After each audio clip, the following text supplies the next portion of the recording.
Baba. Jag minns ju den tid du gav mig life villa yo. Nu vill jag kunna ge tillbaka allt jag inte kunna ge förut. Det finns ingen annan där som kan stå här by my side, oh why. Sättet du rör på det får mig att dö för det baby. För de här yardis, de vill ju bara dra ner oss. Men du är fett och vanlig. Och det jag lägger är min tid. Jag vill ha det. Du får mig känna safety. Jag kan nog leda baby. Och jag kommer aldrig ändra mig. Aldrig.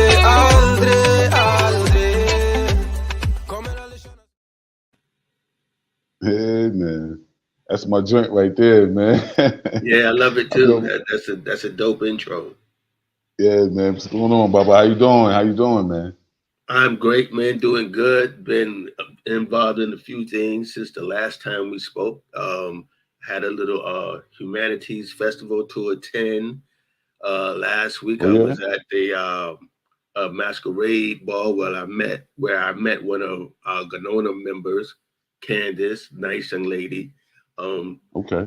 Just been doing what I normally do, always researching, always looking into different things.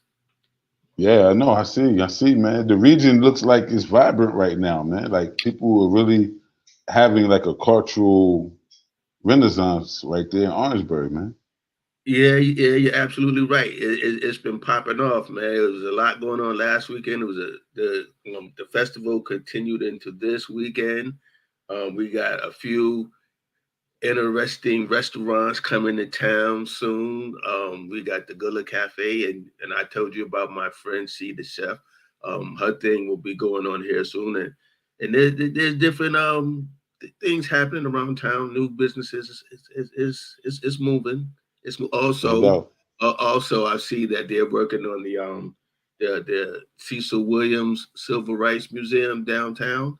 I see the men out there doing the construction work and getting that ready. We got the new courthouse starting to be built, and they're working on the Edisto, not the Edisto, on the 301 bridge over there, so to ease the flow of traffic, because traffic in Orangeburg is it's getting congested, man. I know people don't think so, but we're growing. It's amazing, man. It's amazing because I'm always trying to make sure that I got my demographics right, make sure my statistics is up to date and everything. So I'm always trying to stay up to date out there, and it looks like a lot of energy, a lot of attraction is coming to that area from the coast. People moving up from Charleston, people moving up from, people moving down from Columbia, people moving down from the bigger cities. People really just attracting to Orangeburg right now. Looks beautiful, man, from here. Yeah, you're absolutely right. A lot of people, like myself, have moved back down here from up north and everything. And it's some people moving back into Orangeburg, and they're trying to make some positive changes. Right. Well, at least we on the ground, man, to make sure that the Gullah Geechee heritage of our ancestry is not forgotten about. This particular episode today is special to me. We got Sister Keonda coming on. For those who don't know, Sister Keonda is, well, first of all, Dr. Keonda. She has been with us for years. She's been representing the culture in terms of being a member of the organization. But beyond that, she has been involved with the culture and keeping it alive since she's been a child. Born and raised in St. Helena. She'll give you more about her background in terms of her profession and things like that. But I'm real excited to get into the conversation with Keonda. Give me a second. I want to bring her right in. Give me 1 second. Okay.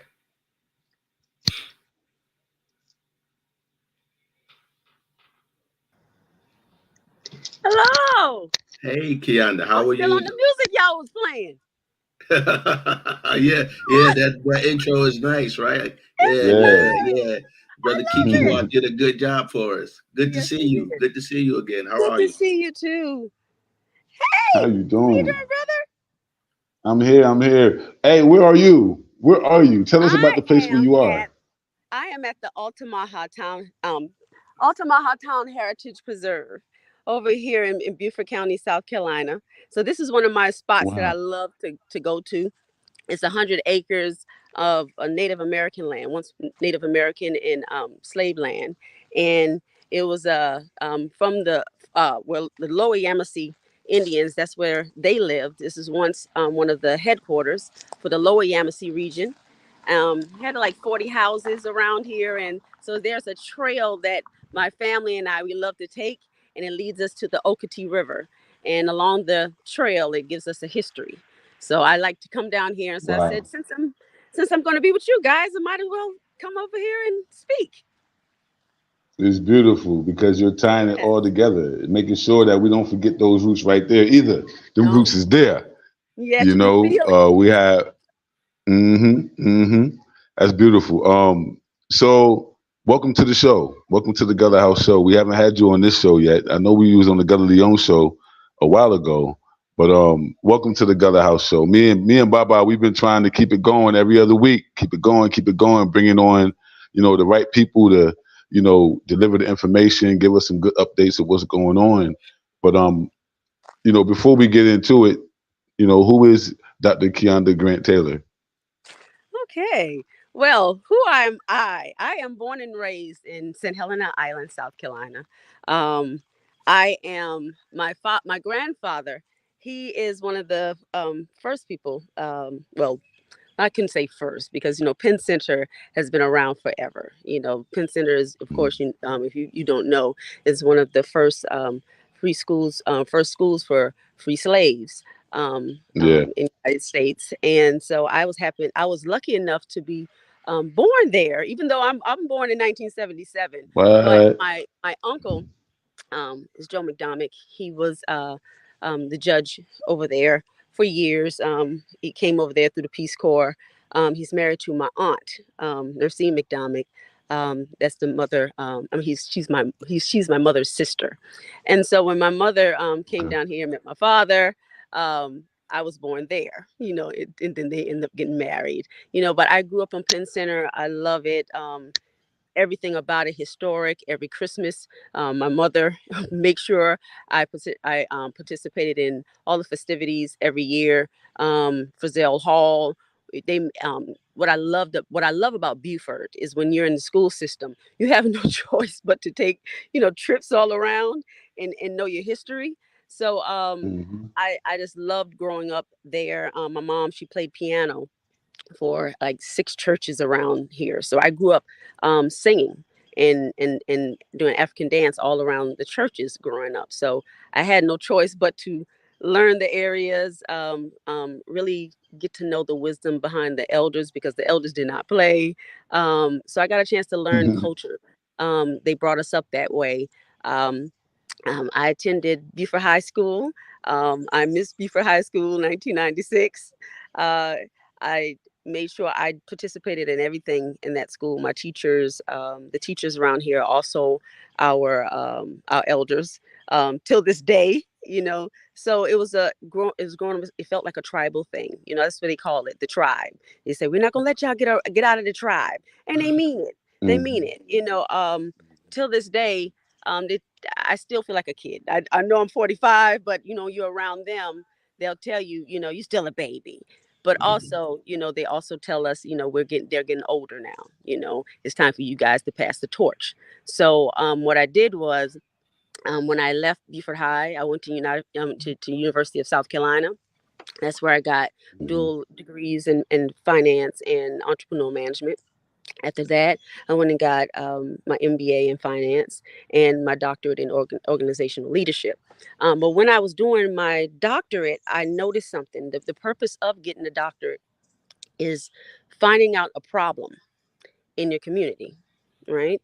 And you do research on that problem and you bring light to that problem and you do something about it. So I Hmm. noticed something within myself. I had a finance degree. I was wondering why I had all this knowledge but I could apply what I learned to these organizations and allowing them to get millions of dollars. Being a financial engineer. Financial engineer is a person that applies mathematics to solve financial problems. And I noticed that I could make them millionaires, but I couldn't make myself a millionaire. I know I had all this stuff, but I couldn't do it. I couldn't make the steps, and I did not know why. Okay. And I did not know why. So I knew that there was something deeper. And I came across, I don't know if you know Dr. Joy DeGry, but she speaks about post-traumatic slave disorder. And so I really started reading her work and started, and honestly, what she said made sense to me, because I said, well, why is it that I could do certain things, but I was afraid to apply it? And it led me to someone called Brad Klontz, him and his son. And they talk about a term called financial therapy. And what I did was I noticed financial therapy is something that it goes beyond financial planning. It goes beyond financial education.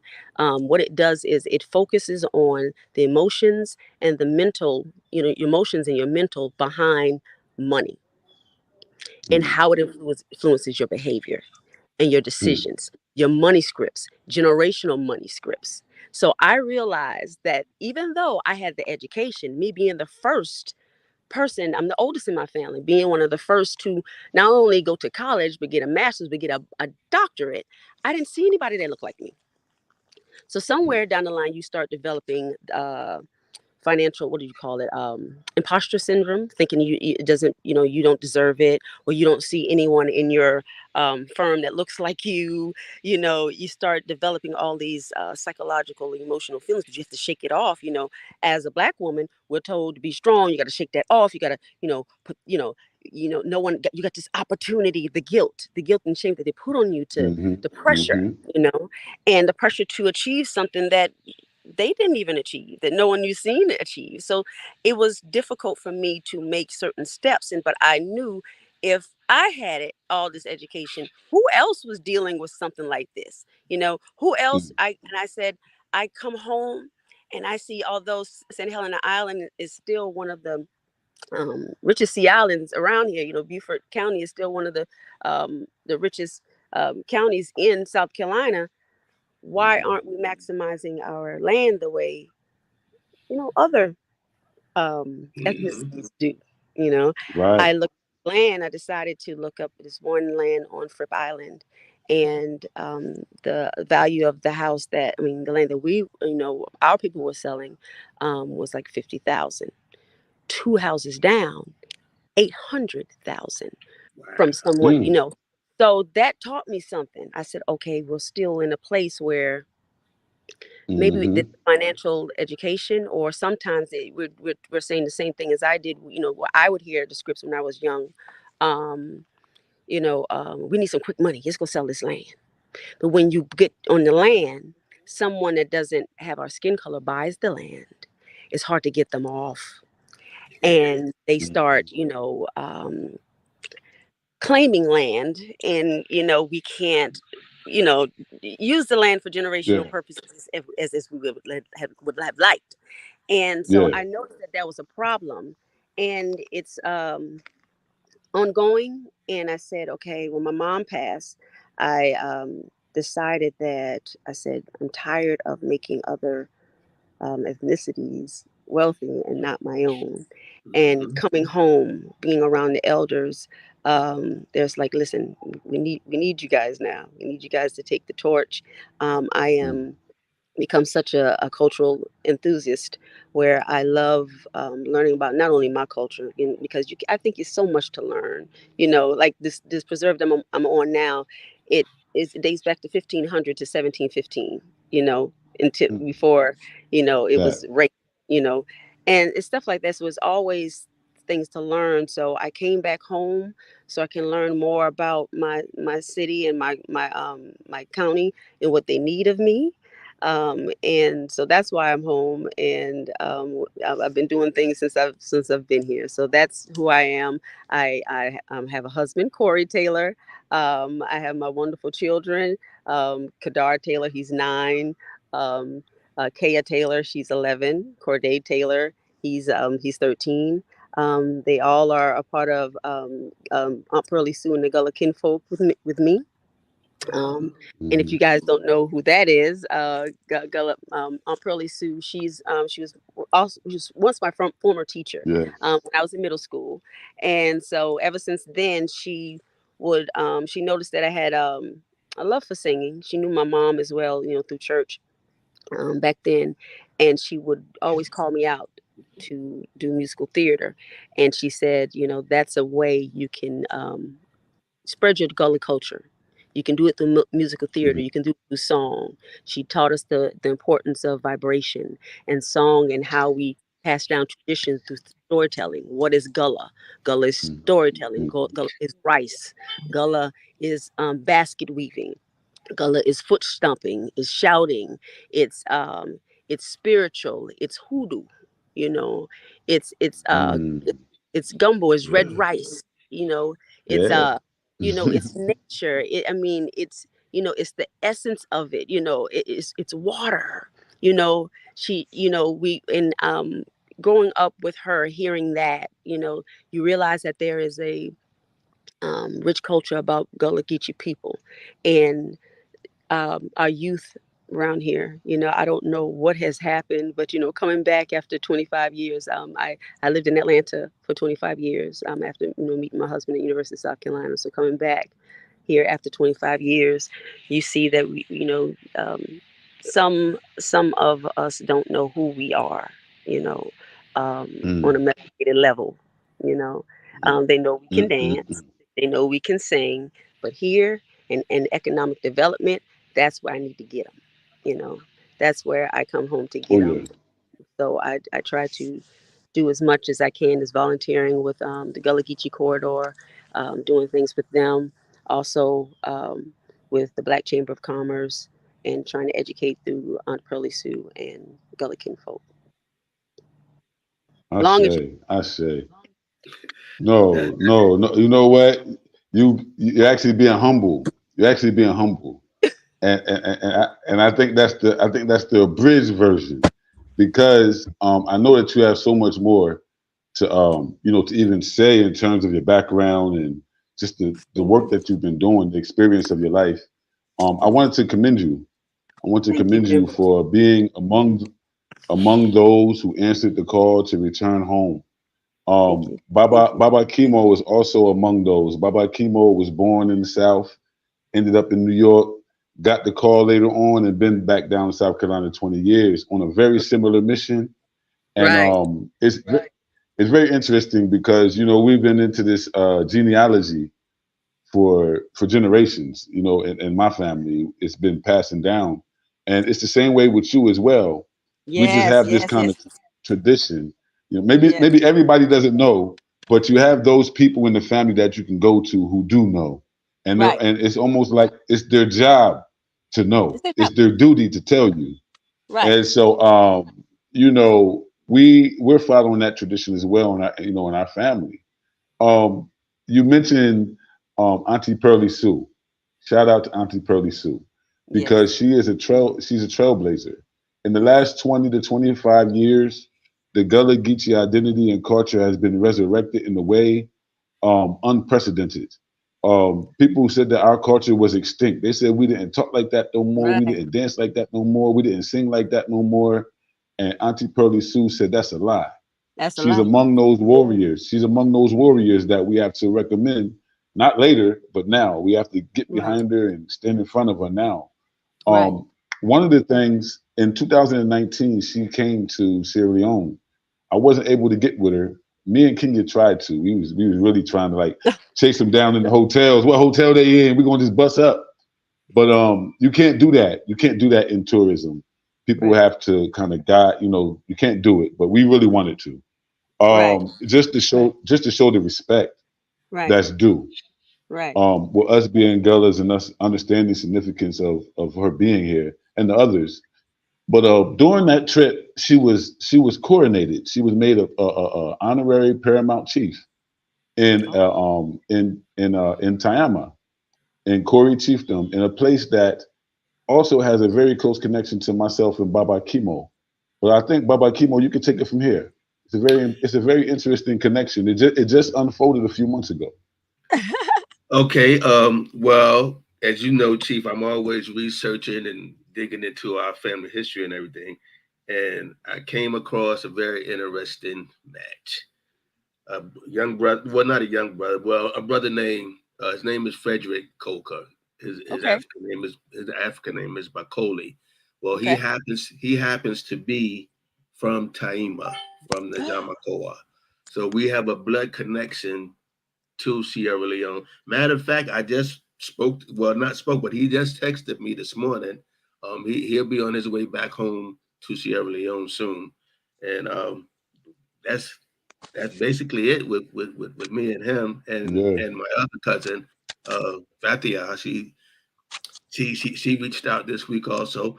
But Keonda, I'm kind of like you. I moved back here to Orangeburg I came back about 20 years ago, Okay. and we have the same issues around here with people trying to hold on to the family land and everything. And I've been fortunate enough to have my uncle Mac. Uncle Mac he's the man. He's the one who's been holding on to the family land for us and everything. Make Right. sure that we pay them taxes and trying to keep everything in the family to pass Yes. it on to the generation that's coming up. We just had some newborn babies still on the land where Right. where my Mhm. grandparents' house is out in the country. It's out in the country. It's about 12 miles out of town, and we have the Mhm. same issues here in Orangeburg. Yeah. Right. But you know what's so funny? Um, like my father, like where we are, I know we have quite a few acres of land, and also the same thing in Mississippi. But even though different parts of the South, the same money script, you know, the same money scripts. Whatever you do, don't sell the land. Whatever you do, don't lose the land. But when you ask them why, they don't really know. You know, you're like, well, Mhm. why not? You're like, why? Because granddaddy said not to, Yeah. right? Yeah, Mm. that's the same thing. That's what keeps Uncle Mac going. He loved to say, well, we call her Big Mama, my grandma Josephine, my great grandmother Josephine. We still have her land that she bought back from a school teacher. I believe she bought it back in the 1920s or something like that. But Right. she told Mac to always, hold on to it, Right. keep it up, and And hold on to it. that that's a great money script, right? Now, part of my study, part of this study I'm doing now because I'm studying to be a financial therapist.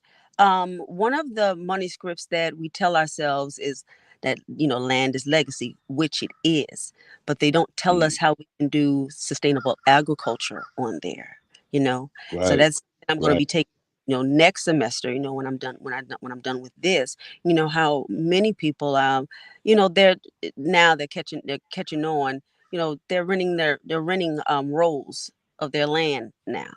Rolls to they're Mm. planting stuff and they're renting rolls because some people they Mm. don't want to keep it up themselves, but kind of like sharecropping in a way. Hmm. But they're making their money. They're using their land for more things, or they're using it for Airbnb purposes. Finding ways to utilize their assets. So we know to have it, Right. and we don't know how to use it sometimes. And it was something else that they tell us. Other stuff that they say, we have to save for a rainy day. Of course we do. But sometimes we can hold on it to so much that we don't invest it. Because Hmm. we're scared. Mhm. Because you think about it, a lot of us especially the Gullah Geechee community, we were afraid of banks. Because you remember what happened in the Freedmen banks back in the day. Yeah. Took our money. No, they took our money. So, all you Mhm. don't put that money in the bank. We have a distrust that's passed down, and that's fine because we have our own banks. We don't know it. There's Hmm. ways that we can become our own bank. There's alternative banking, but there's a way to Mm. build wealth, because if we don't have, we can get salaries all we want, because we talk about we have to work hard. That's another one. We do have to work hard, but we also have to invest hard, because Oh yeah. our salaries doesn't go up with inflation. you know it doesn't Right. go up You know what? You know what, sister? I like what you were saying about land being legacy. Yeah, Land is legacy, but at land the is same time, land is just that. If we don't know how to invest in it and sustain it and pull life from it, because if if there was anything that we was enslaved for and emancipated with the ability to do, it was to work that land. The land. And if we coming back for any reason, it ain't just to argue about the land, because you got to think about it. Like, if the property is heirs property, then the right. investment has to be an heirs investment. Oh, We have to look at the trust and say, well, who's in and who's out, and right, how we gonna get started and start right, developing this for the babies who we ain't gonna live to see. right. And then you know what I love what Jay Morrison says. If you guys follow Jay Morrison, he would always say, Absolutely. "God ain't making no more land, right? He Hmm. ain't making no more land." And one thing I like, because something I like to do during the day is trade REITs, real investment, real estate investment um, trusts and EFTs. And what I noticed was, they have different categories. That they have residential, they have commercial, they have like storage, let's call it industrial. But what I noticed with retail, but what I noticed is each one of those industries are on some type of land. So Mm. somebody got to always pay their rent. the- Hmm. These businesses, so if we knew even if to put $100 in that every month, these big Hmm. businesses, they're going to pay their mortgage, their rent, all of each Hmm. one of them. They're going to pay their stuff. So we don't have to just do real estate when it comes to just buying land. Well, our land, we can also supplement our income just buying stuff like that, other land, REITs. Hmm. you know Hmm. and you notice that that's where the money is. Land ain't going nowhere. Notice here, my Mm. husband said something from being in Atlanta. We did a Alzheimer's walk yesterday, and he noticed, he said, "Wait a minute, babe." He said, "Something's different here than Atlanta." He said, "All the businesses are houses, right?" I said, "Yes." So as we're walking, you see someone says, I think it was Berkshire Hathaway buying a house that was abandoned. You can tell that the neighborhood at one time, of course, it owned to us. Of course, when you do the history in Bluffton and all that part belonged to us. But they were buying up slowly and surely, Mm. slowly and surely, but they're buying the houses and turning the houses into business. But they still look like houses, so they're finding ways to keep it, buy our land and keep it in their Mm. family, keep it in their district. And so Mm. there's ways to do it. If they're doing it, why we can't do it? Right, right, right, right. Keonda, let me ask you a question now. Recently, in the media, there was a situation where an elder sister had to stand up for her land down there in Buford. I know you're familiar with it because Tyler Perry threw some money out there. Yes. The people stepped up for it. Now, I want to ask you, not only your insight on it, because you down there, you know what's really going on, Yes. and it's happening to more families than just her. Right. In which way, with your expertise, do you think that we can come up with a sustainable, inclusive way? Whereas whether we from there or not, because there's people who can't claim an ancestor from St. Helena who want to see y'all Right. own Right. that land. Right. You know what I'm saying? Right. And so what's the plan? Right now you have the call. Is you and God is saying, Keonda, what do we do? What do you advise? Okay. Let me tell you what I was so, not happy, but happy. Kind of happy it brought attention because this has been going on for hundreds of years. Mm, This talk is about it. how you lose our land all the time. So when it hit mainstream, I said, "Ooh," I said, "My ancestors are Hmm. moving. Go on, speak. Go on, speak." Hmm. Hmm. So, and Hmm. she's 93, so she's old enough to tell it. You know, Mm-hmm. she's old enough to tell it all. What she's seen, Hmm. and she's a fighter. We Mm-hmm. had a festival not too long ago, Gullah Geechee festival. That the Gullah Geechee corridor was sponsoring. She came down. She was Whoa. dancing with everybody, and now Tyler Perry. She thanks everybody. Tyler Perry came down. Her house he's building a nice Wow. 5-bedroom house down there in Hilton Head. Hilton Head, what I noticed and blew my mind, and I would not have seen it if I didn't move back home. Okay, and I'm just going to be honest, because I grew up on St. Helena. We were taught money scripts. Don't you go over there on Hilton Head with all them people.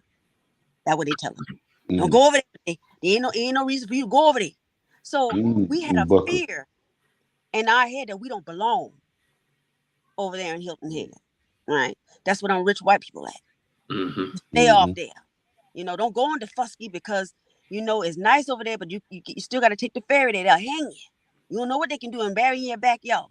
So we have a fear of going over there, even though it's still our Sea Island now. And once you get there and you do the research and you see stuff like mother, how that mother was about to lose her land, you realize that was all over the Fusky. You realize she's not the only one doing it. My husband, he works at Hilton Head High School. My children go to school over the Hilton Head complex. He tells me the difference that he sees with how did it go from a all black, that what it was once 80% black like St. Helena, but now it's 80% white. Okay.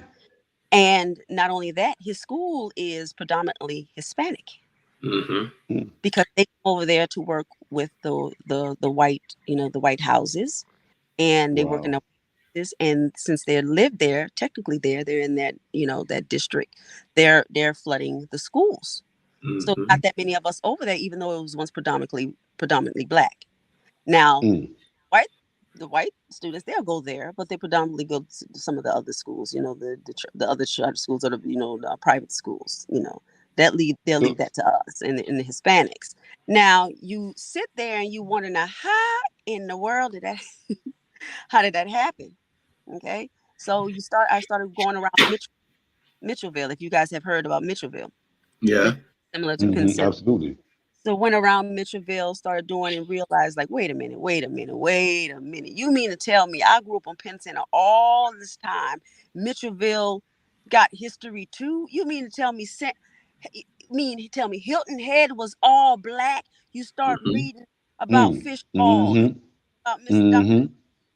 And how he would drive he'll not drive, but he would be on the ferry 2 hours to take children to and fro to school, even on Penn Center. That's what they did as far as community. So you realize how the system started with us. So when you say what we need to do, it was the system.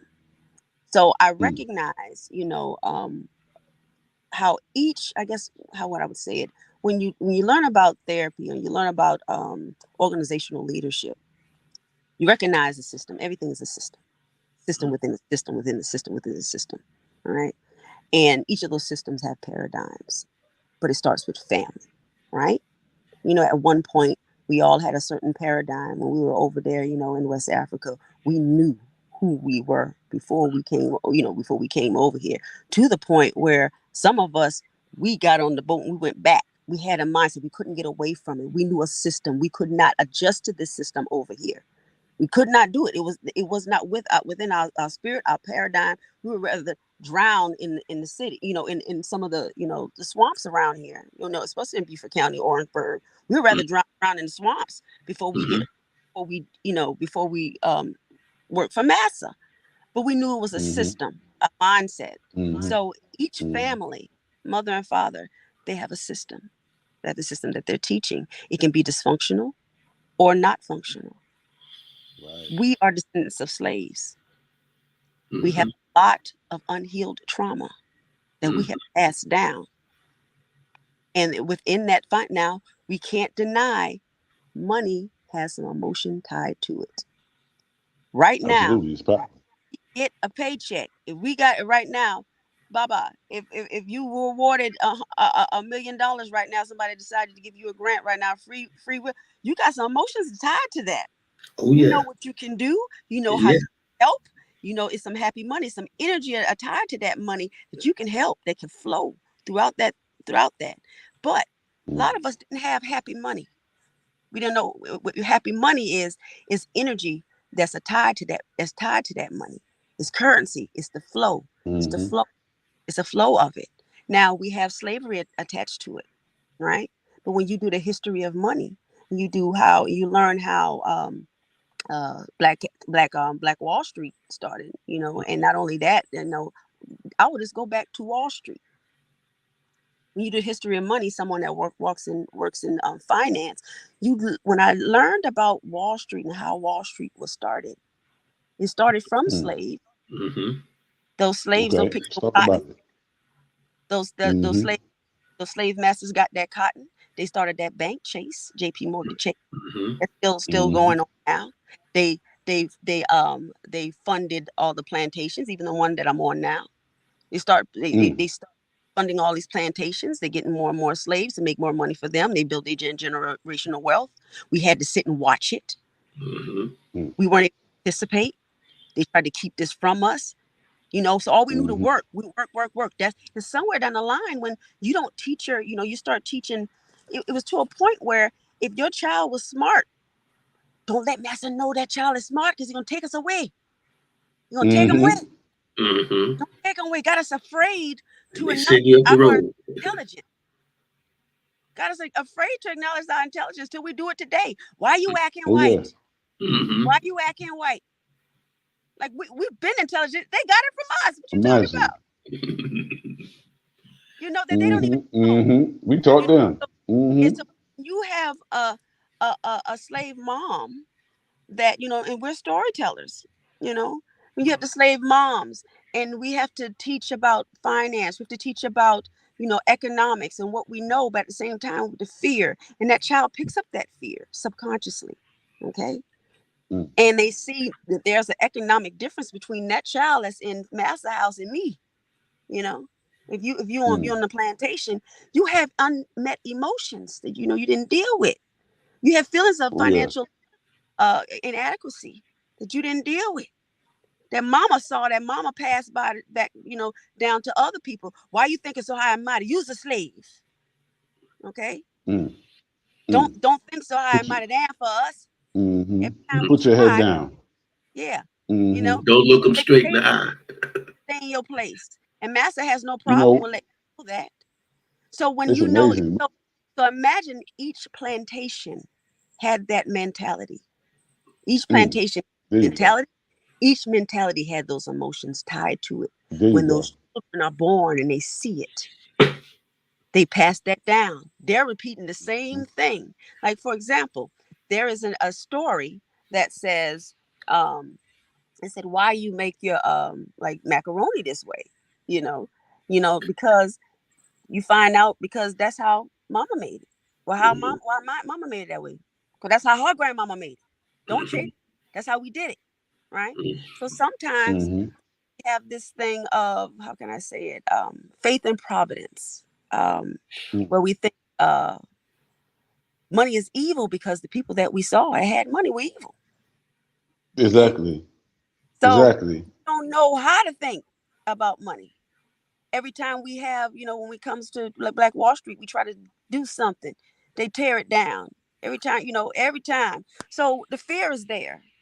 The fear is there. Stigma. The systemic racial system. We talk about systems, So not only we have systems in the house that we're passing down money scripts and stuff like that. We're passing those down. We get to work. We have systems there. We look at the organization chart that subconsciously tells us who's on top. They don't look like us. Absolutely. Me and Baba, we was talking earlier about this this plantation system and mentality that it reproduces generation after generation. And he said, yeah, man, you always had them in the field and in the house. And I said, you always had them on the outskirts, marooned as well. We always had resistance. We always had those who ran away and fought back too. But either way, it seems to be that the conflict of class and even colorism still exists within our political, social dynamic in South Carolina deeply, because just from hearing about how the political situation is, for instance, in Orangeburg, I was reading the other day, it said Orangeburg is like the most dangerous city in the state of South Carolina. I'm like, why? I'm like, why? I'm like, Yeah, I'm like, it has two market us like colleges. that. Yeah. Why do you have to Yeah, market us Yeah, like that? but Because you know that affects us, how our land value. You know we it own most of destroys it. our land. You know what you're doing. You know what you're doing. Exactly. And you know what? I'm so glad you picked that up real quick, sister. I'm so glad you picked that up because a lot of people are leaving the low country area, the coastal area, and coming up into Orangeburg and Bamberg and Aiken and they're coming into those areas because land is still there. There's Right. still a lot of land there, Right. and so people know already that we can just move on up the river a little Move bit, on. and Right. we're okay. So We the okay? book would know that too. The book would done Yeah, they already know hit that. the corridor, Yeah. you know, and it's crazy, but the plantation mentality, like it's almost like we're living. The counties are plantations, the they states are. are plantations, Oh yeah. the No, local town, the the local towns are corporate plantations. the The corporate system, the system itself is a plantation, yeah, man. where It's crazy. it's the same thing. What I'm learning is, what I have learned, going back to the mother that, the housing over there in Hilton Head, you Hmm. think about what financial script was she passed down. You know, I would love to interview her. I know a couple of people that have contacts with her. I would love to interview her. Oh Um, yeah, One day I'm gonna make that work somehow. I'm gonna figure out a way to make that work. yeah. You know, We need um, that. We need that. her. But I'm curious to know at 93, what was her financial upbringing, her IQ. Hmm. There's a difference between Hmm. financial EQ, and financial IQ. You know, we can have a financial intelligence quotient. Sometimes our emotions, we got emotions around it, but we don't have the financial intelligence to match it. And both of those are needed, head and mind, to be in Right. congruence in order to make financial decisions on a neurofinancial level, on a nerve level. Hmm. And I'm curious to know what she has been taught at 93, where her situation brings light to so much things, because it tells me that we still, as a community, we still need to have some lawyers in place, some lawyers, more lawyers in place to know, Oh yeah. to protect, that look like us, to know how to fight these things. And not only that, some type of education, probably in the churches. Like, if some of us are Oh still yeah. going to churches Oh yeah. somewhere, where because there is, such thing as financial elderly abuse, elderly Hmm. financial. That's one of the Taking things advantage. that Yeah, they target the elderly. They know what that's they do. Hmm. Hmm. They know that's what a they do. big problem here in Orangeburg itself. That's a big problem. Everything you talking about going on down there where you at, it's the same. It's the same thing here in It's Orangeburg. the same. Same in It's the Dorchester. Same in Dorchester. We just visited. We had to go and perform in Dorchester. Same thing up Hmm. there. yeah, You read Myrtle Beach. yeah. Same. I, Uh, I was I uh, was I was shocked when me and Lisa went down to we went down to Hilton Head a few times, and you see all you see is Buckle walking around. When I was down in Charleston downtown, I expected to see more black folk walking around, but no, no, you and would have thought no, you was in Midtown New York somewhere. You see yeah, so much and they women Wow. walking no, Wow. around. Wow. Wow. no. That's the feeling I got, man. I'm like, Yeah, you're right, Baba. You're, Not and they not in kind of like Charleston, not Tucktown. they kind of like pushed us out in the outskirts, and but they done took over the cities back over because The that's where they're center. living at now. well, let me tell you what I Yeah. learned. Let me tell you what I learned this week. One of the projects, okay, Palmetto Bluff. Okay, if you guys haven't heard of Palmetto Bluff, Mm-hmm. okay, so I had to do a construction accounting slash what do we call it? Construction finance project there, right? So there, um, over 10,000 acres of land. Okay, that was once, owned by Native Americans, also Wow. on there. A lot of our slaves, they were pushed off and moved to Hilton Head. Once they got to Hilton Head, they had decided that they wanted to make the Hilton Head area, Hilton Head Bluffton area, a retirement area. That's why. Mm. That is the total goal. So Wow. one by one, slowly by slowly, they move families out. They find a way to move families out. And they have now, now they're predominantly have gotten the land. But what I learned on Palmetto Bluff, now my last day was Friday morning, right? Friday morning. What I learned, while I was there was this one man who came up to me. He said, "Excuse me, I bet you're from Antigua." I said, "No, I'm not from Antigua." And no, Anguilla. I bet you're from Anguilla. I said, "No, sir." I said, "But I do have ancestry there." I said, "But I'm not from Anguilla." I said, "I'm from St. Helena." So you sure your skin color, blah, blah, blah, blah, blah. And then Mm-hmm. I get excited. Prejudice. My accent comes out, right? So he says, "You're not from there." I said, "Actually, I'm from St. Helena." So a lot of times, because I'm from St. Helena, but I work on Hilton Head, Bluffton, they think I'm ignorant. They said, "Oh, they have Mm. the audacity to tell me, 'Oh, you don't sound like you're from St. Helena. You don't act like you're from St. Wow. Helena.' What is that supposed to mean?" Wow. Like I'm born like and it's raised like yeah, that's they do the same thing when you from the hood. yeah. When you from the hood, you don't sound like you're from But you know West what got? Philadelphia. But I You scared them. know? I I said, get that. I get that all the time myself "I too. know A lot you of, a lot do." of people don't think that I was born in Orangeburg because I grew up in New York. And, they say, no, no, no, you ain't from around here. And I tell them, man, I'm born and bred right here in the burg. Yeah, I know y'all.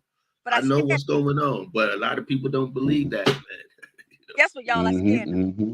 Scared them. No, I said, "No, I'm born and raised on St. Helena Island." I said, Oaks Plantation. I said, "Have you ever heard of Dr. Buzzard?" He's like, "Yeah, Doctor." Let's I said, "That's my talk family." about it. Let's I said, talk "That's my about it. family." Let's talk about Yeah, it. I said, That's "That's what I my want to family." talk to you about. That's what I Right. want to talk to you That's about. that's my family. I tell them, I said, "Well," he said, they said, "Oh, you're shocked." I said, "No." I said, "That's my family." I said, and of course, in Africa, there's a lot of, a lot of us couldn't leave off the island, so there's some inbreeding. They go, how to go sometimes. We couldn't leave off the island, so there's a Everywhere. lot, Hmm. how it goes. But he's like, "So tell me about him." So he was like, I told him, I said, he's from West Africa. I was like, he was born in 1885, came over there. I said, grew up on Oaks Plantation, my plantation where I was from, where I'm born and raised. I was like, and, his traditions were passed down through his son. I said, this still goes on till this day. I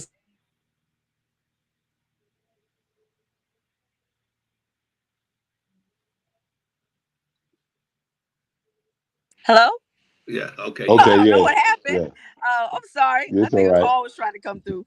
But I was telling him how he was, he's known for his healing abilities, and how he can cast spells, and he provides remedies, and spiritual advice, and he had this thing of wearing like these blue purple shades in the courtroom, right?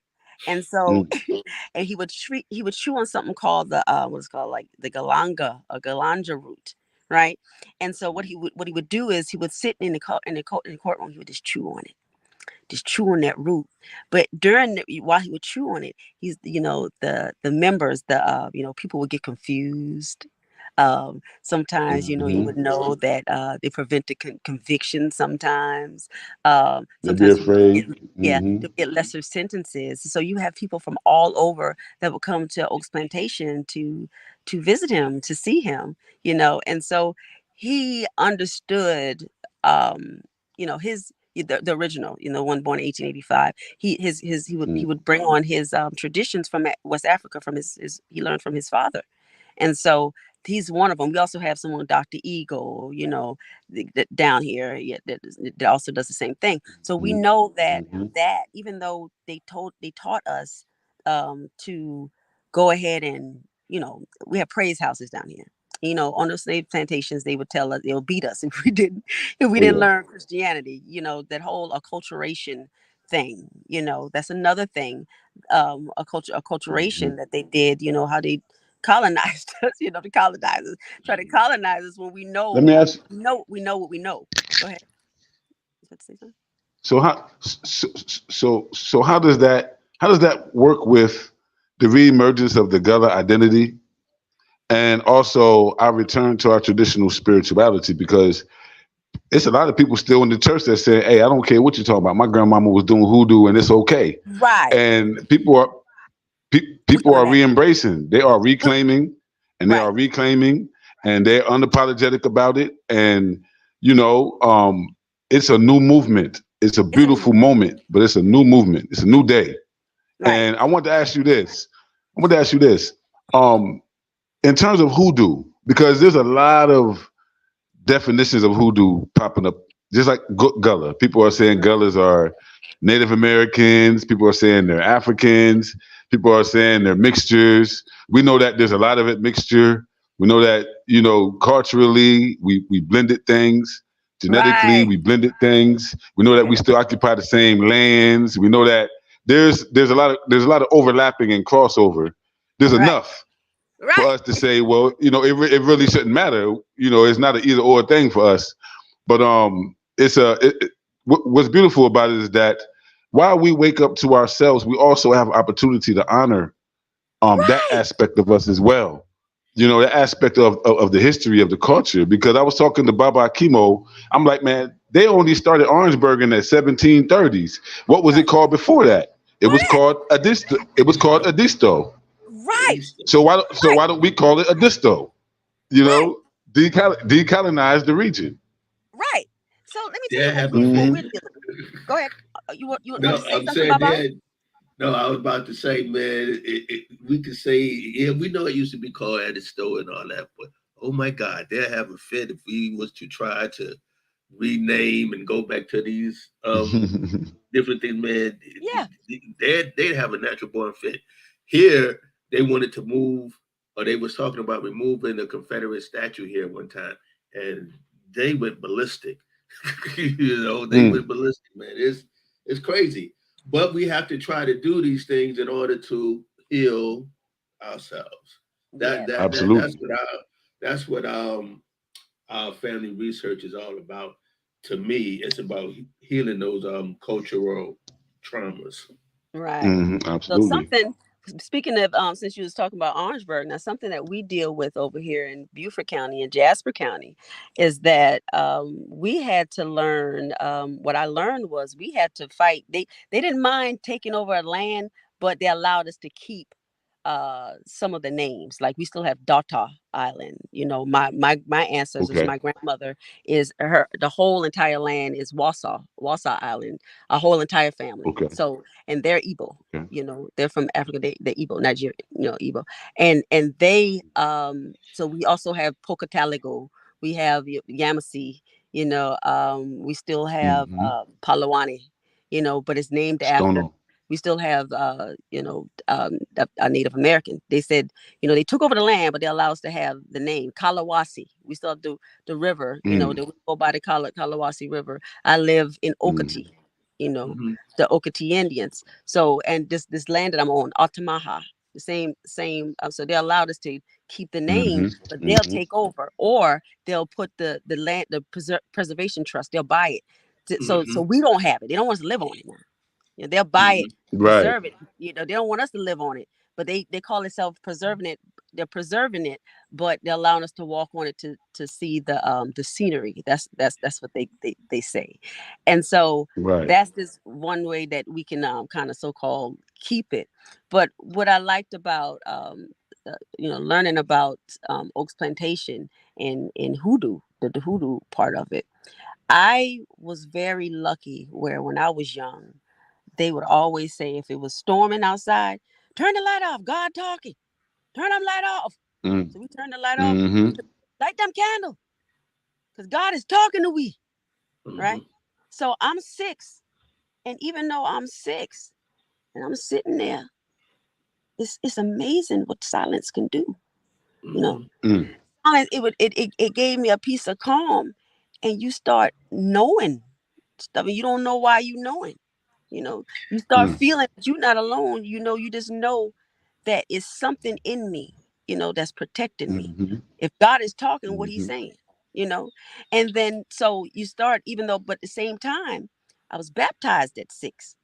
So, but how the ancestors, I got, how it would have it with me. I'm lucky to have this spiritual journey where my mom, she was, she grew up in church, but she was also one that was interested. We'll come home, we'll see Scorpio, you'll see astrology stuff, So you also knew, it's like, hey, it's something. Why is she drawn to it? She don't even know she being drawn to it, right? Nature stuff. I have an aunt that was always into plants. Then I had to learn that the word hoodoo means plant, right? So I also noticed as a kid, I had questions, but I couldn't question God. I was like, well, when you're an inquisitive child and you're learning critical thinking, some stuff need to add up to me. I wanted to make sense. And they was talking about unconditional love, but sometimes when I was asking questions, they would get mad at me. I was like, it didn't seem like it was a good love. And so I knew it was something else, Yeah, but I they was noticed that gatekeeping. it They was was something, gatekeeping that knowledge. right. I was I like, grew I up would, the exact same way. right. But I noticed something. My mom, she also worked in the library, the Technical College of the Low Country. There's a school called Mather School. It was the first free school for daughters of free slaves, the Mather School. So being around that and growing up in that library, because back then, when you in the 70s and 80s, you could go to school, go to work with them. If you were sick, you just sit over there in the corner and shut up, But she worked in the library, so I got a chance to read about the Mather School and the women and how they were, how they were able to get their education. And not only that, you had philosophy over there. You had astrology over there. You had hoodoo over there. You had, you read about John Horse over there. You can read about Gullah Jack over there. You can read about Dr. Buzzard. You can read about Aunt Caroline. You start reading about Miss Robinson. You read about all of these people that was around, and their influence spiritually on the land. And I was like, okay, it makes perfect sense, because it didn't make sense to me as a kid. Why was it we can pray all day and somebody didn't get healed, but the minute the prayer didn't work, you would go over there to where Auntie, when our Auntie was, Auntie go in that back, get that life everlasting, make you a tea. You was all right the next morning. Talk about So it. Talk about it. I needed to know what was so wrong with these plants. Why was it evil?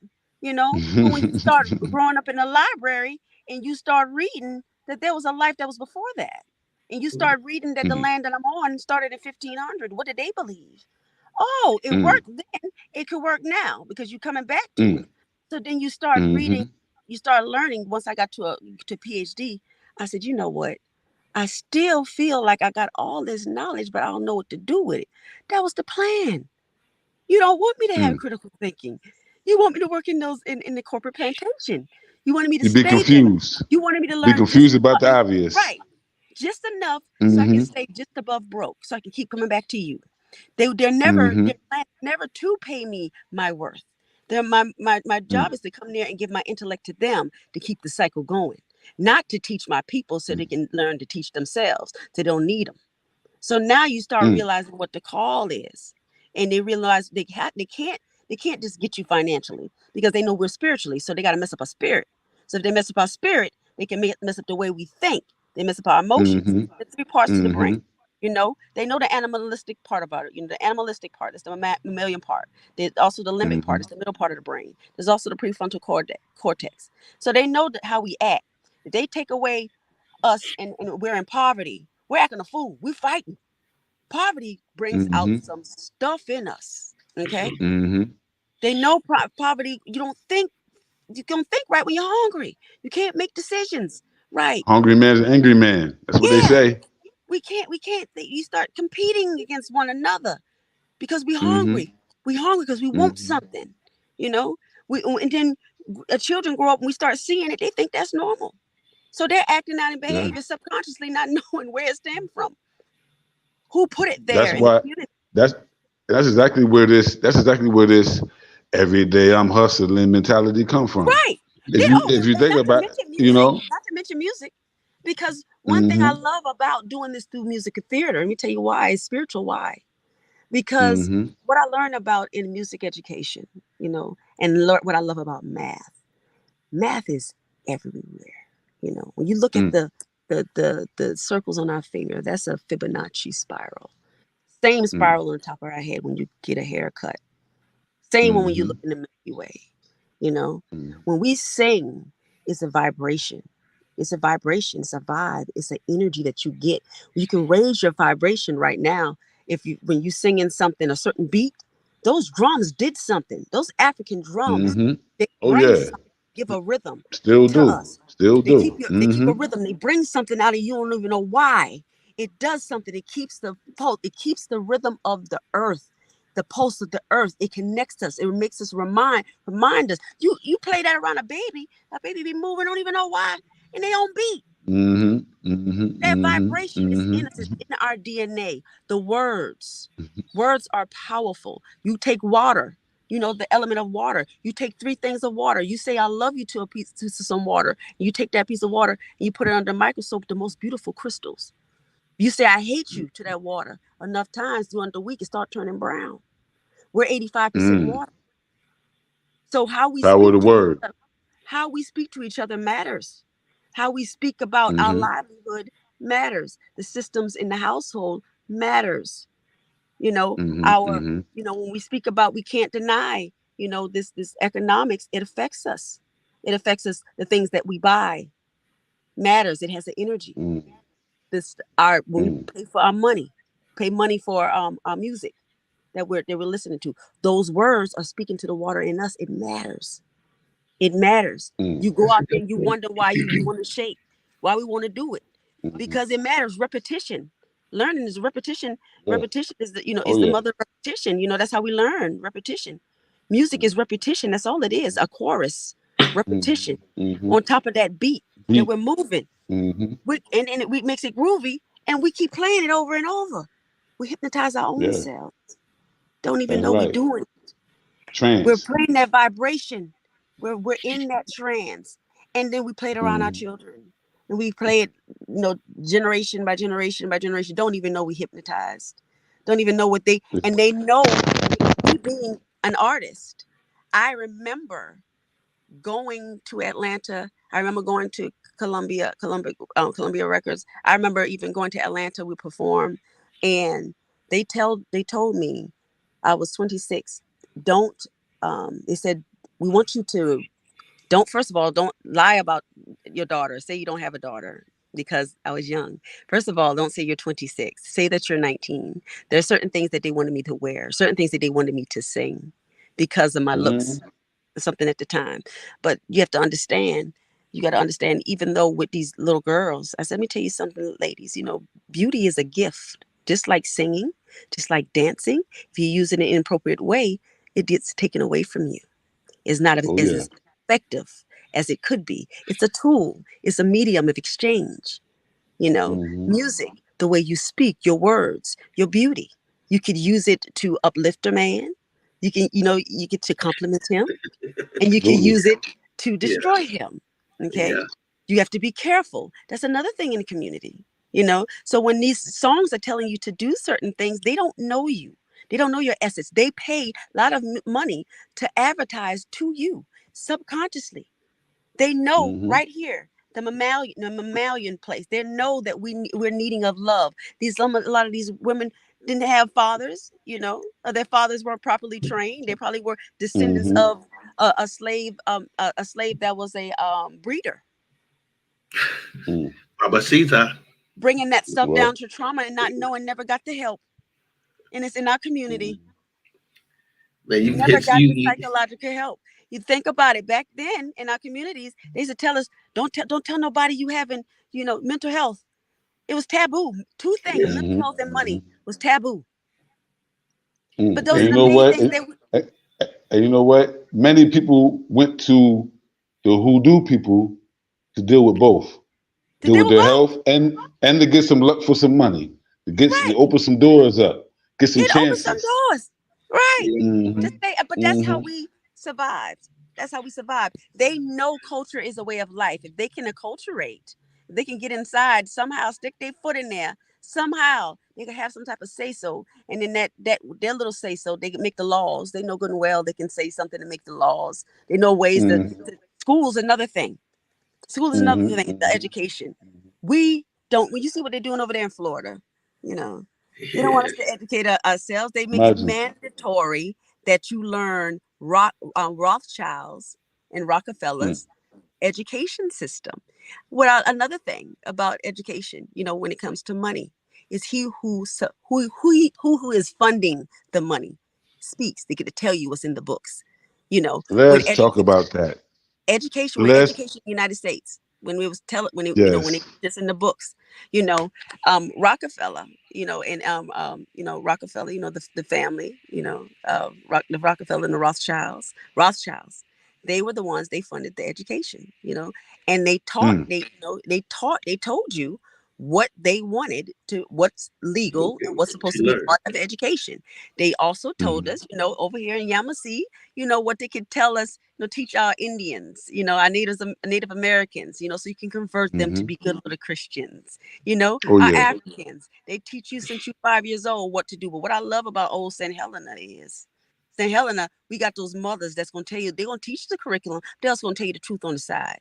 Okay. They're going to educate you on the side. Okay. Because you got that home, you got that home education, that community education.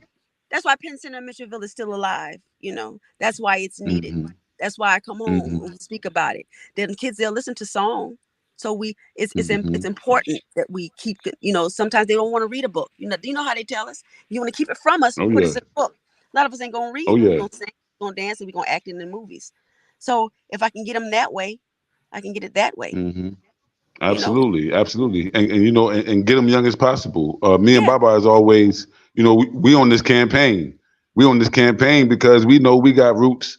We know we Geechee. Even though Orangeburg is our nativity, we know that we got a whole lot of Geechee families up in Orangeburg, and we can identify them. We've been doing the research. You know what I mean? So we can identify the ones who came up off them islands and settled and married into our families right there in Orangeburg.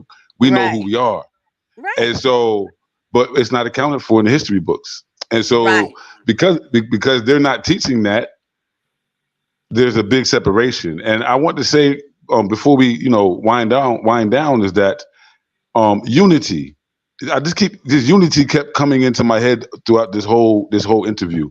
Because if we had unity, I'm talking about unity between those like yourself, who's right there on the ground, with those who are even here in Africa, like myself, those who are outside of the federal corridor territory in Orangeburg, or even anywhere else in the states that have the roots. How can we bring things together in a unified fashion that's inclusive, that's not, you know, one person is more entitled than the other because of where they at. Now, but I'll say this, for me, I know the difference. I was not born in the South. I was partially raised there, but not fully raised there. And I know the difference. It's almost like if I was a Muslim and you was a Muslim, but you was born and raised in Mecca, and I was born and raised in New York.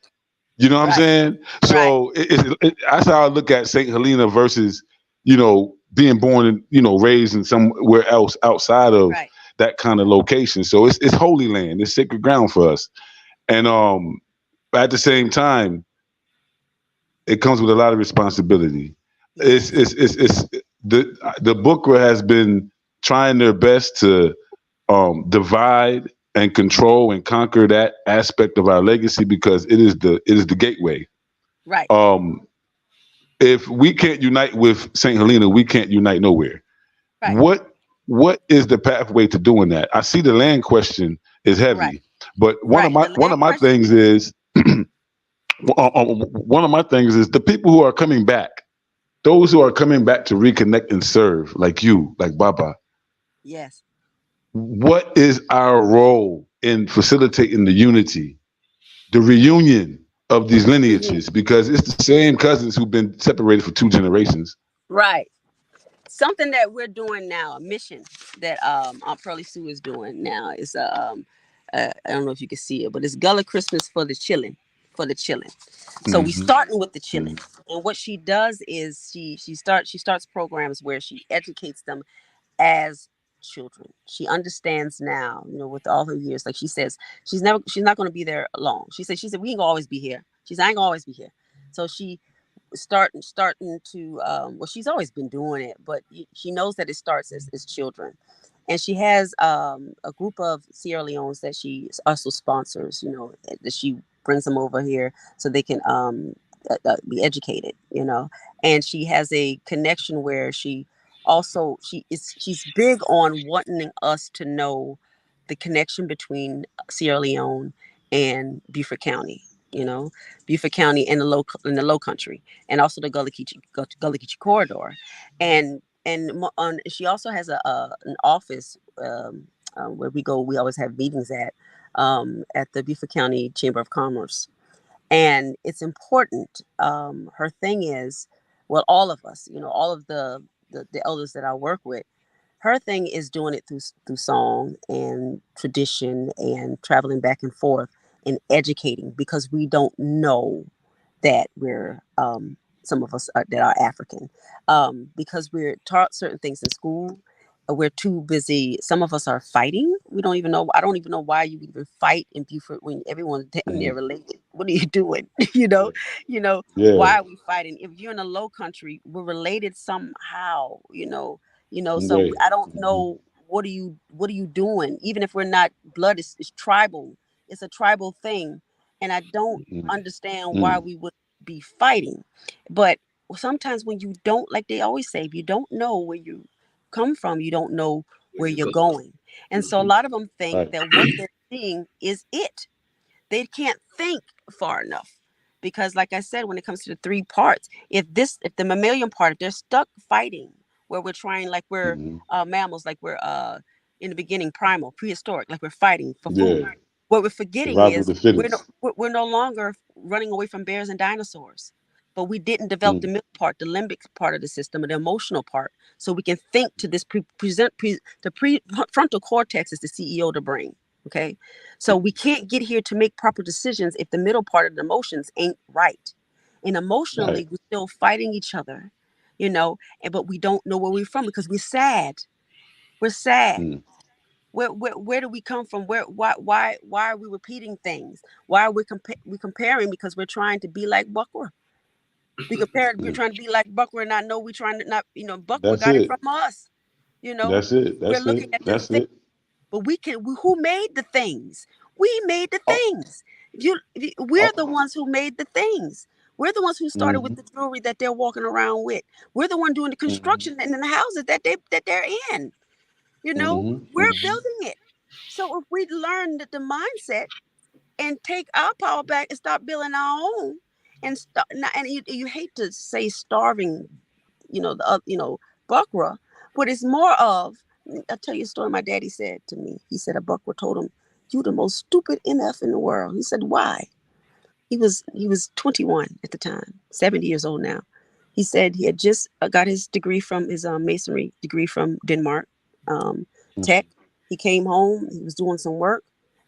He said this white man came to him and said, "You got to be the stupidest nigga I ever seen." He was like, "Why?" He said, "How long did it take you to lay this brick?" And Daddy told him, "Oh, stupid." He said, "Do you know you can just make this? You can make X amount of dollars in one day." Daddy was 20. He was 21 years old, and whatever amount of money it was beknownst to him. He know he can make that in a month. He could, whatever that was in a month. He was like, "I mean, day, what you mean?" He's like, "I tell you what," still calling him a nigga. "I'm gonna give you this job, and if you fuck it up, you gonna never work in this town again." Went out there, did an excellent job, gave my daddy the money. My daddy couldn't believe it, but he didn't know what to do with it.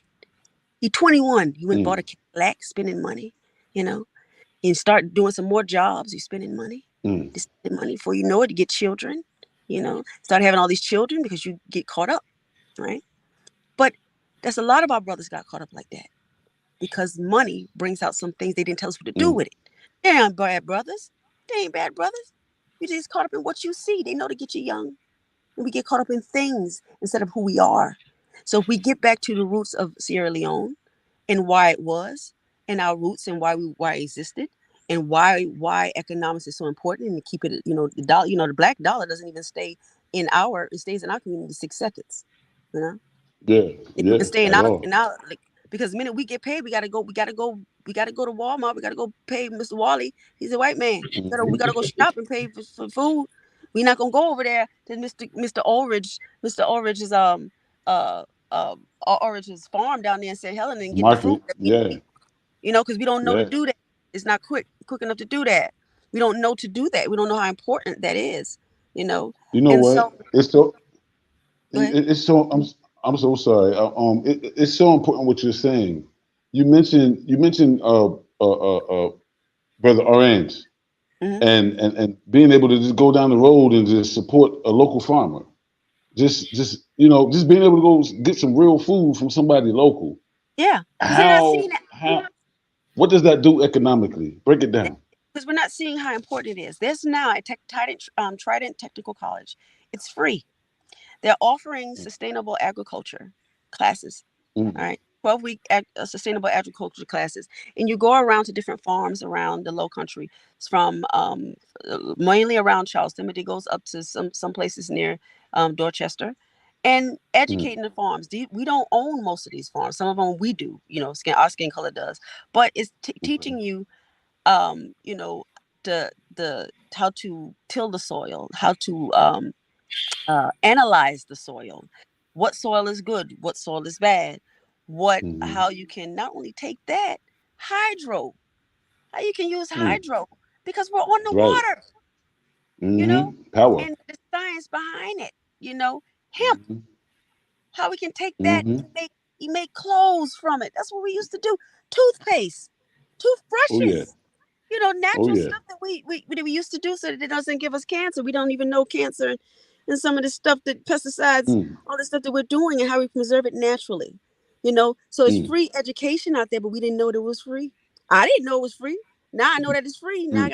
I gotta learn about it. So if I'm gonna sing about it, if I'm gonna talk about it, I gotta be about it.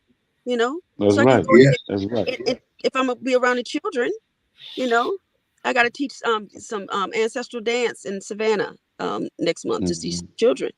But why can't I talk to them about they play in the dirt all the time? When we're talking about planting little seeds and flowers, you can just talk about Hmm. how you plant this seed and you eat it, how it gives you your mind power. You know, it can make Hmm. you can teach it in such a way that they're interested. Yeah. Some odd Yeah. reason they Promote think promote it. yeah, for Promote some odd reason, agriculture. they think, you know, um, some of the children they're catching on now, but some of them they think, that was old stuff. That's back in the day. No, then now we're getting back to the stones now. We have a lot of. There's my friend Quenisha Freeman. She's coming back. She's making her stones now. We're getting back to stones. You Oh know. yeah, that's nice. Yeah, thank you. And how, you know, the land our ancestors was around those rocks. That energy is still in there.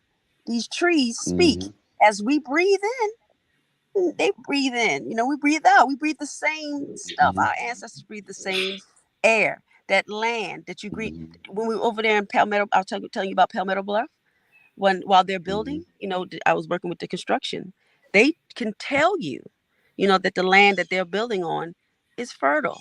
The land is fertile. The artifacts that they find that they keep for themselves, that's worth so much that we naturally I made, can imagine. that we made, that I can we, imagine. when we were doing trade back in the day. And we can do that now and make Yeah. stones from them and sell it to each other. You know, Hmm. food. Hmm. We do like Miss Prather. She has a rice cook off. You have some people that come from Africa doing the jollof. They're doing the jollof, Hmm. red rice and jollof cook off. And they give $2,000. Grand prize is $2,000. We're doing stuff where people used to come from all over to get our food. We have to learn about Mm. it. You know, we have to learn about it. We have to learn about the stones that's around here that's still in our land. I live in Ridgeland. Ridgeland is the highest point. The reason why they call it Ridgeland, because even though it's a low country, it's one of the highest points, the Ridgeland, in this, you Hmm. know, Yeah. this area. But they're minerals. You buy land because they've got mineral rights. That's why buckwheats are The buying the land. geology of the land.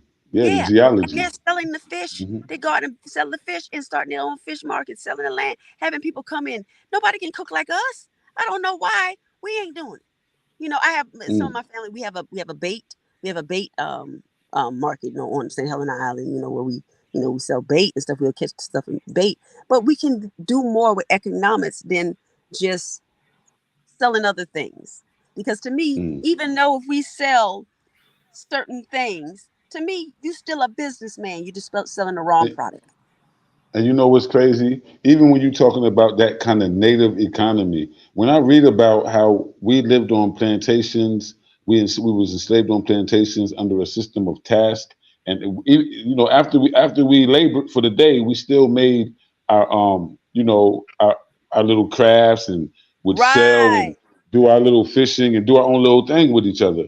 You know what I'm right, saying? So that gullah economy, that people's economy is literally able to be tapped into and generate the kind of resources that can secure this land, right. secure the land. You can pay the taxes with the community economy, the economy that we produce what we use in particular within our culture for ourselves. Right. And I would love for, in Beaufort, what I love about Beaufort, we have Heritage Day. We have Penn Center Heritage. That's this year is on 11/11 at Penn Center.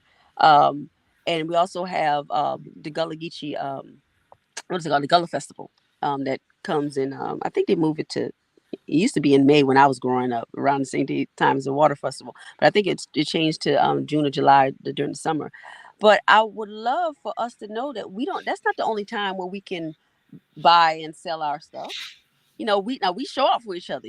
Everyone brings out their stuff that they baked, or maybe things, clothes that they made. It's like something I bought. Um, that's when we'll bring all our stuff out, and we have vendors and booths and stuff like that. We have the food trucks, stuff like that. But I want us to know we can live at Hmm. that every day and keep the money Hmm. going. And you take Hmm. that money, you Hmm. invest it, buy more land, and we can fix up the houses that we already building, you know, We and got and start, we got employing our own, because that's how you keep it going. And we can start our own, absolutely. and know how banks are going. They have, I think Citizens Bank is still a black bank, black bank. Even if you do it that way, keep our money to us. There's other alternative ways, fintech. There's ways to invest in fintech stuff where they give you Mhm. more than 0.02%. They'll give you 3 to 4% just having a savings account, like in the cloud. They're doing that now. There's ways to make more money, and we can keep it in our community. We live this way anyway. Oh yeah. Oh yeah. Oh yeah. I We live this remember way I anyway. remember growing up. I remember growing up, man. My mother used to. She couldn't wait for her relatives to come up I-95 with trucks full of watermelons and peaches and Woo! plums. Woo! Fruits. Just bringing them to the cities and selling them sometimes out of the back of their truck in the hood. So there's a lot of ways to just get our hands dirty and get back to our roots and get this money going.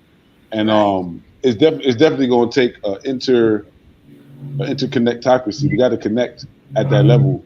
When you talk about like just us, Orangeburg, we from a whole nother county in South Carolina, but it's the same South Carolina, and it's an We're saying South interconnected Carolina, same community. people. What could we do in common to get economics going? What could we then do to spread it to Georgetown? What can we Right. then do to spread it over to North Carolina? So we have the connections. It's almost like over the last 23 years, we've been identifying and re-identifying ourselves and just seeing what we got. Right. Assessing our inventory. But Right. now it's like, okay, now we see we got a little something to work with. Let's bring it all together and move Right. forward as one. Because we've had people come and study us. We've had people come and represent us. We've had people come and they're funding us, but we're not studying ourselves, representing ourselves, or funding ourselves. And Right. until we can do that, we'll remain subordinate and we'll keep saying that there's a plantation system in place and they'll keep Right. pimping us.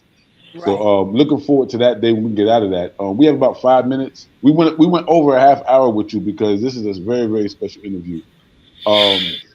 But We have about 5 minutes. Baba Kimo, any last words? And Oh man, Keonda, I enjoyed this conversation. I learned that you hit on a lot of points, a lot of questions I was going to ask, but you answered them anyway. And we need you to come back on and share some more of that knowledge because oh it's yeah, very important. It's very oh important. yeah, I enjoyed it, and yeah, we need you to come back on oh and Yes, yeah. share sir. some more Yes, of that sir. knowledge. We need you. We need you traveling, speaking to audiences. We need our people to have Yes. access to your brain Thank and you. to your Thank you. solution because just when you say the script, the money script, like we do pass it down. My mother was a vendor. She taught us how to buy cheap and flip and how to make money. She taught us how to do that. It Yeah. Put was it something she down taught us how to small, do. get it back tall. That's what we used to say in New York. Yeah, yeah, Yes. yeah. You know what I'm Put it saying? Right. down small, And get it that, back tall. And issues and the and problem is people that, like Brother Bakari, and that's oh important. yeah, Like, the good thing about financial therapy is you're in between financial what is it called? Financial how can I say it? Financial professionals and psychologists. So you work in between the both of them. So like yes, I'm mine is going to be I said financial therapy and also certified financial planning. And but Brother Bakari, he's into insurance. He knows about, hmm how he's important sharp. that is to be insured, He's how he's sharp. important it is to be insured, just in case, risk management, stuff like that, Mhm. because we can make some risks. We're risky sometimes we can make risks, and they're too risky. We don't know how to manage the risk or know how to calculate the risk before we take on the risk to see how it would affect us, and in a snowball effect. Sometimes we just go and do it, but there's a hmm way to plan hmm for it, and we just weren't taught that. So I just really will love for, I love what I'm doing. I love what I'm a part of. A lot of what we do is in conjunction with the Gullah Geechee corridor. So we go up and down the corridor, preaching what we're preaching, and talking what we're talking about, and speaking what we're speaking about. And we don't and we make sure we incorporate Sierra Leone when we're doing it. We don't ever leave Sierra Brilliant. Leone out whenever we're doing stuff. We're very big on not only the history about it, but what can we do now? Because some people don't want to just hear it. They think you just want to hear that it stops at slavery, and it doesn't. We're Yes. talking Well, about exactly. slavery, education, how we brought through. But you got to know it. You got to know the history to know how to go through it, but also how to hmm sustain it, That's and right. pass it on to generational wealth, because we all won't be here. One day we all won't be Mhm. here. So that we have to start That's right. teaching young now that we're coming back to our own spirituality, and it's kind of moving kind of rapidly, because we're noticing that something didn't work in the past. Okay, so we got to do hmm something different, especially since COVID. Since COVID, everybody's hmm economic situation has Back to them changed. roots. Right, hmm it forced us to sit home because we couldn't go to churches, and it forced us to deal with a lot of our people around here. They didn't go get the COVID shot. They used the life Mm. everlasting. They couldn't tell That's anybody. right. They couldn't tell anyone That's right. because the cops could be to you though. You know, hmm hmm yeah. hmm So hmm that forced us. When they realized, it was like, oh, such and such. That's all she used. And what else? Elderberry. That hmm made them. Because some people died from it. So that Oh yeah. forced them to open their eyes to see how nature is, which led them to stones, which led them to more spirituality, which is to ask you, like, why didn't I know about this? Some of them did. Why didn't they know about it till they got to college? Because they didn't want us to. So hmm we're reawakening, and I'm happy to be a part of it. And in Absolutely. Ganona, and I like talking about Ganona, and the more and more we connect doing the ancestry, we'll know, that when, especially here, when they do their ancestry and they realize they have a direct connection to Sierra Leone, they'll be so more inspired, because some of Oh them don't yeah. even know. They don't even know Oh they're yeah. connected. They don't Well, know it's they're like what you connected. said. It's the babies. It's the babies. It's the Yes. generation that's being born now that's going to take us into the brightest future that we've ever been, Right. envisioning. It's I the believe young so. ones. It's the babies right now. Right. But in closing, I want to say again, thank you very much, Dr. Keonda Grant-Taylor, our sister, our queen, representing St. Helena to the fullest. And I just want to say also, as always, extend the invitation to you, especially to Auntie Pearly Sue Pearly and Sue. the rest of the No, family always there. talk about you. She said, Yeah. bring my babies. I got to see my babies. So y'all are Oh yeah, babies. for sure. But we want to get y'all up there in Orangeburg. We got to make sure that even Orangeburg needs to know, and that connection needs to be reconfirmed. In punching out, I want to make out. I want to say 3 or 4 things. One thing I want to say is that Dr. Lorenzo Doe Turner in 1929, he heard Gullah Geechee first in Orangeburg, South Carolina. He didn't hear it first Right. in nowhere else. His And the reason why, and the reason why is because a lot of things happened at the turn of the last century that made people leave from down them low countries and go up into them Midlands and mix up. And we're finding them in our genealogy. We're finding them through census. Like, oh man, so great uncle was from down there. So we don't know, but now we're figuring it out. My husband, you for see? example. So my husband did not know. My husband did not know, and he had more Sierra Leonean DNA than me. And I'm born and raised, and he didn't know. He was born and raised in Macon, Georgia, Macon, Georgia, and in Atlanta. But his grandfather is from Aiken, so he's just thinking Aiken, okay. But then you do the ancestry. His people came somewhere near Charleston. They had some land in Charleston. He didn't even know it. He was Gullah Geechee. There you go. And then even when you go and you say Aiken, you have to remember that from 1768 to 1868, there was no Aiken. There was Orangeburg District. There was five or six or seven different counties that made up Orangeburg. There wasn't no Aiken. Yes. So I didn't know that until I went to college, and that's something they needed to teach us when we in our schools when we were young. I shouldn't have to have. I was already proud, but when I was growing up, they told us it was bad language. Stop talking like that. It was embarrassed. I don't know why, but it wasn't until I got to University of South Carolina, took some classes under Dr. Sellers, and you realize that Bakari Sellers. Yes. Yeah, I know him. I know him and his father. Yeah, his father was. They went to Denmark Tech. Yeah, I know them. Yeah. Because I was doing work study under the father. The father. And so that's where I learned. And my husband's degree is in African American Studies from the University of South Carolina. So that whole we didn't learn about it till we got there. And stuff we should have known. So we're trying to bring that back.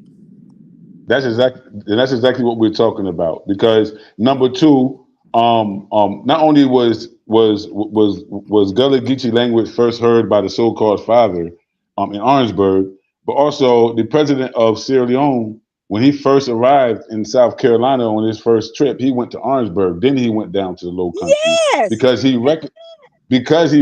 he was recognizing the connection.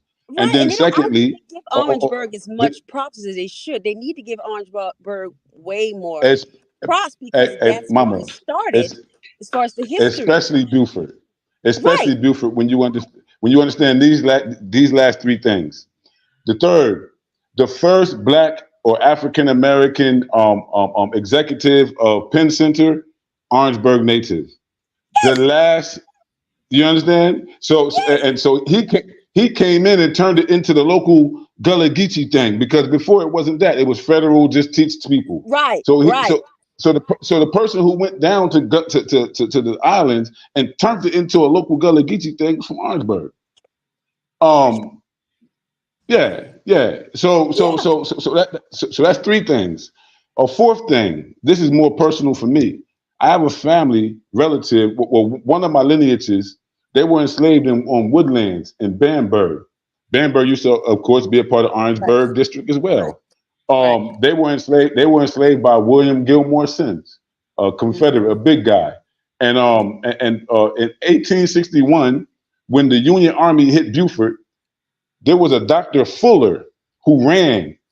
He was a cousin of Simms. He took over 50 slaves and ran with them to the plantation that my ancestors is from, and all they did was stay and intermix. So there's a lot of genealogical information of people literally being taken from the Low Country as soon as the war broke out, and then settling in the Midlands. If you look at Aiken, you have a man named Prince Rivers. Prince Rivers is one of the founders of Aiken. Aiken is the only county founded by Black Americans during Reconstruction in South Carolina. Aiken. It was 3 Black Americans who founded Aiken. One of them was from the Low Country. When the war broke out, his slave master ran and took them up to Aiken, and he stole the slave master's horse and ran back and joined the Union Army. After the war, he went back and founded Aiken all the way up to the Hamburg Massacre. So there's a lot of history. And then the fifth thing I want to say is this, and we have to get out of this. The Low Country is a geological and a geographical place. It's not something that we can make up in our mind based on how we talk or what vernacular is being spoken. The Low Country, geographically and geologically, like you said, in terms of stones, in terms of the ground and the environment, it goes all the way up to the South Carolina fall line. The fall line, two cities that's on the fall line is Columbia, South Carolina, and Augusta, Georgia. So if you look at that right there, that's the fall line. Orangeburg is Orangeburg is the Low Country. It's just the back country. Right. It's not coastal. So you got the coast, you got the Sea Islands, then you got the inland. Orangeburg's the inland. Right. It's not like we're way up in the Piedmont somewhere. We're right there connected. Right. At one time, Charleston County was neighbors. Right. Right. It was. So it's a lot. So it's a lot, and I feel like we got pushed out. I don't know how it happened. I don't blame anyone, those but counties, it's our responsibility. You look at those counties, brother. They're named after a lot of those slave owners. And once you start doing those slave owners, you start reading their history, and you see where they were at. You start knowing where to start. That is exactly there. You see where your ancestors come from, and you start. So I've just learned so much, from there, because all of it is something. Because each of these areas, they're broken up. But when you wonder how they got their name, so I'm always curious. So like when I'm driving somewhere.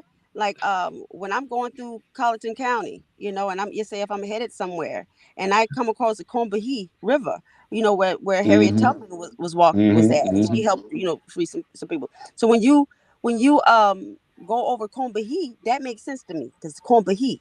But when I go up there and I start seeing Calhoun, who's Calhoun? Where Calhoun come from? John C. Calhoun. Yeah, Jasper. Who is William Jasper? Where he come from? You start looking at all of those other ones, Marion, But Keonda, Keonda, what's crazy? Most of those counties, they became counties and got their names after the Tilden Hayes Agreement, when they came and took the states back from the Black folks. So when you look at Calhoun County, that's a new county. You look at Bamberg County, that's a new county. They didn't exist. They didn't exist during slavery. Brand new. So when you start reading about the history, you got to go further than what they're telling us. The history of South Carolina, it's deeper. It's in the libraries, but you got to go find it. Like these history libraries, I had to go and talk to some people.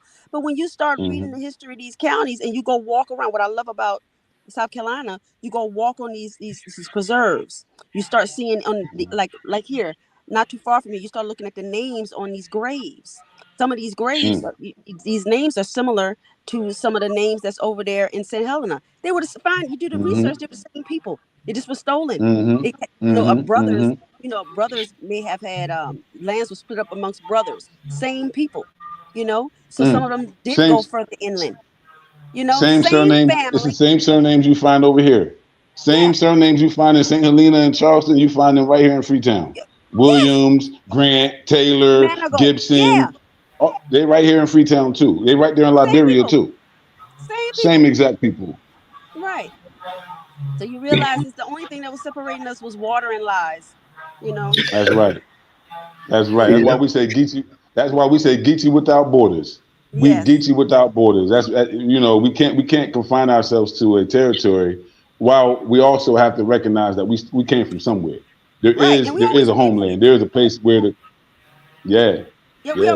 we've been here. So We've been I would doing trade. We've always been here. So we that's the beauty about been being yeah. here. We've been here.